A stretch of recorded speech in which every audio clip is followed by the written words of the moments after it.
why do I choose Dela Riva as a main guard, right?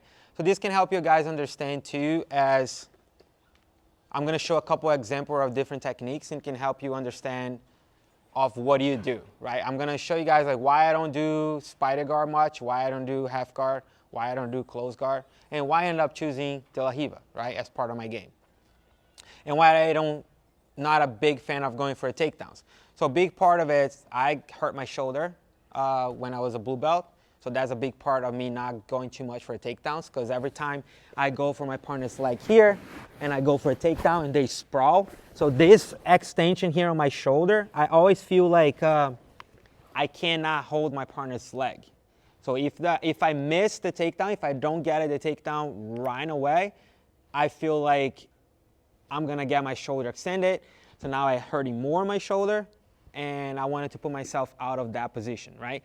And then I started to play close guard.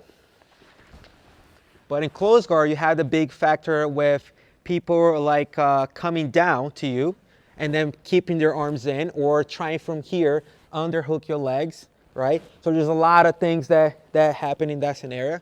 And if you get someone stronger and bigger than you, like you see, like he's posturing back there, it's hard for me to pull him in and off balance him to do any attacks from close guard, right?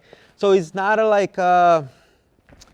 it's not one of the best positions for you to do with all body types. Because someone heavier than you and stronger than you, it's gonna be hard for you to bring their posture down, right? So, and then I start trying to play some spider guard, but I'm not a long guy, so I'm not like a tall person, right? So I start playing spider guard, and people realize that by just standing straight up, so now even if I keep my grips, so look, he's staying tall, now I have nothing here. Now I have to start maybe going for his legs, right? So it's hard for me to control the person in spider guard if they're on their feet.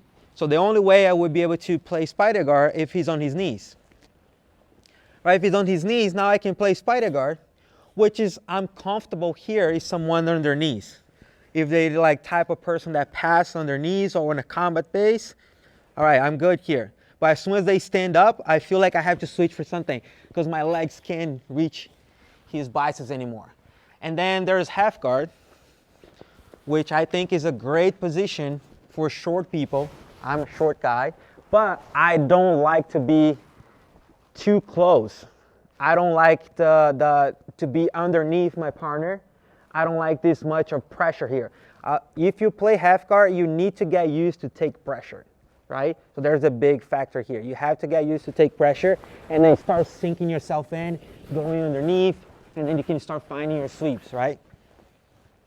So now it comes the big reason that I choose Dela Riva as my guard is because it's a position that I can keep the distance from me and my partner. I can control him by pushing and pulling because I have my right leg free to push and I have my Dela Riva hook to pull.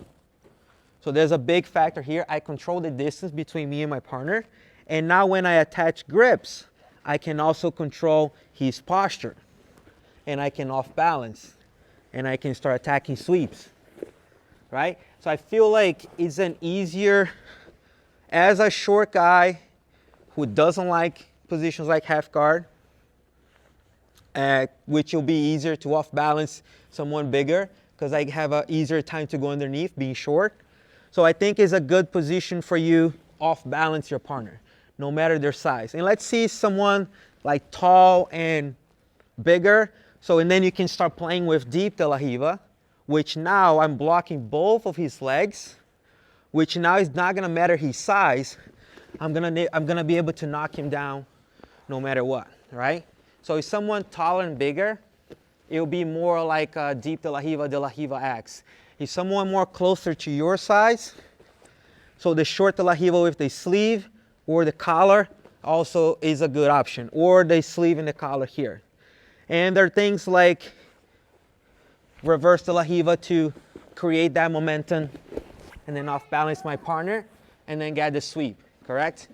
So I'm gonna have you guys work on two things today. So one, so we're gonna work on the off balance and sweep from the collar and the pants. He's gonna step over, I'm reverse Dela Riva, figure four, pull him over, use momentum to come back to the De La Riva, and then push on the hip. And I come on top right away. So you need to create that momentum, right? So again,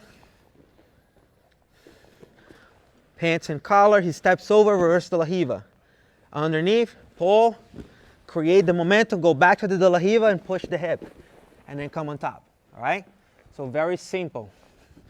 And then we're gonna have you guys work on the pants and sleeve, deep De La Riva.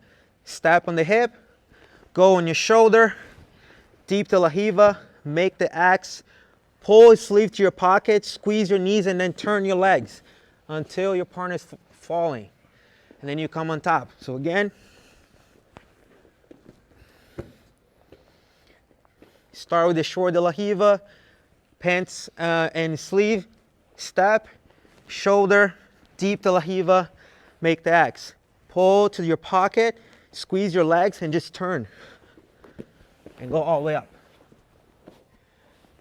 All right, two different options so you can feel, okay, this one is gonna work when someone's tall or heavier than me. All right, this one can work when someone closer to my size. All right, so and that was the big factor that I choose De La Riva as my A game, because it's something that I can control the distance from my partner, because I never like to be too close or underneath, and also give me the ability to off balance my partner, attack submissions. There are a lot of submissions from there, back takes from there, a lot of different sweeps as well. 1, 2, 3.